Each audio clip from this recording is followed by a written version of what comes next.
नमस्कार। चलिए आज समझते हैं उन ताकतों के बारे में जो हमारे ग्रह यानी पृथ्वी की सतह को लगातार एक नया रूप देती रहती हैं। तो सबसे पहले एक बुनियादी सवाल से शुरू करते हैं। कभी सोचा है कि हमारी पृथ्वी की सतह हमेशा एक जैसी क्यों नहीं रहती?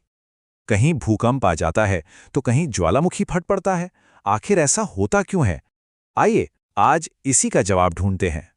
देखिए, पृथ्वी की सतह असल में दो तरह की शक्तियों के बीच की कह सकते हैं एक जंग का मैदान है।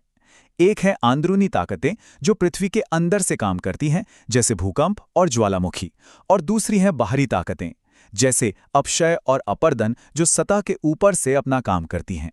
तो आज हम किन किन टॉपिक्स पर बात करने वाले हैं, ये रहा उसका एक रोड मैप।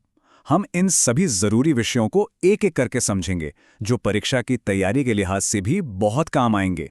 ठीक है, तो चलिए पहले हिस्से में चलते हैं और इस पूरी कहानी की बड़ी तस्वीर को समझने की कोशिश करते हैं। टेक्टोनिक प्लेट्स, ये समझना बहुत जरूरी है। सोचिए, हमारी पृथ्वी की सबसे बाहरी ठोस परत, जिसे लिथोस्फीयर कहते हैं, वो पजल के बड़े बड़े टुकड़ों की तरह है।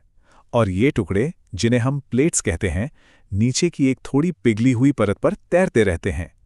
जब ये प्लेट्स हिलती हैं या टकराती हैं तो भूकंप और ज्वालामुखी जैसी आपदाएं आती हैं और हिमालय जैसे विशाल पहाड़ भी बनते हैं।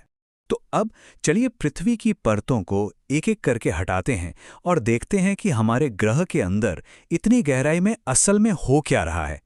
हमारी पृथ्वी की 3 मेन लेयर्स हैं। सबसे ऊपर है क्रस्ट, जिस पर हम रहते हैं। उसके नीचे है मेंटल और सबसे अंदर है बेहद गर्म कोर। यही कोर एक इंजन की तरह काम करता है। इसकी गर्मी से मेंटल में हलचल होती है और यही हलचल ऊपर की टेक्टोनिक प्लेट्स को हिलाती है। तो हमने पृथ्वी के अंदर की ताकतों को तो देख लिया। अब जरा सतह पर काम करने वाली बाहरी ताकतों पर ध्यान देते हैं। मतलब ये कि कैसे एक मजबूत ठोस चट्टान अपनी जगह पर ही टूटने लगती है। हाँ, तो ये परिभाषा परीक्षाओं के लिए बहुत महत्वपूर्ण है। अपक्षय का मतलब है टूटना, एक जगह से दूसरी जगह जाना नहीं।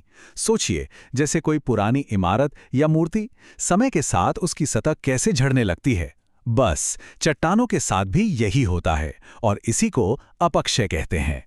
अपक्षय कोई एक अकेली प्रक्रिया नहीं है, ये 3 अलग-अलग तरीकों से होता है।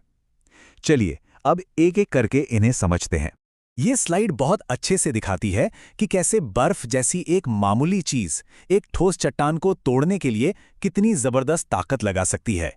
जब पानी बर्फ बनता है तो वो फैलता है और दरारों को और चौड़ा कर देता है और आखिरकार चट्टान को तोड़ देता है।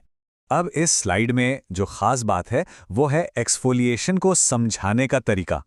दिन में गर्मी से चट्टानें फैलती हैं और रात में ठंडी होकर सिकुड़ती हैं, और बार बार ऐसा होने से उनकी बाहरी परतें प्याज के छिलकों की तरह उतरने लगती हैं। अब आते हैं दूसरे प्रकार पर। यहां चट्टान की बनावट ही बदल जाती है। कुछ चट्टानें जैसे चूना पत्थर पानी में आसानी से घुल जाती हैं और इससे अंडरग्राउंड गुफाओं जैसी कमाल की चीजें बनते हैं। और आखिर में हम देखते हैं कि कैसे कुदरत में मौजूद जीव जंतु भी पृथ्वी की सतह को तोड़ने में अपना रोल निभाते हैं। पौधों की जड़ें दरारों में घुसकर उन्हें चौड़ा कर देती हैं और बिल बनाने वाले जानवर भी चट्टानों को ढीला कर देते हैं।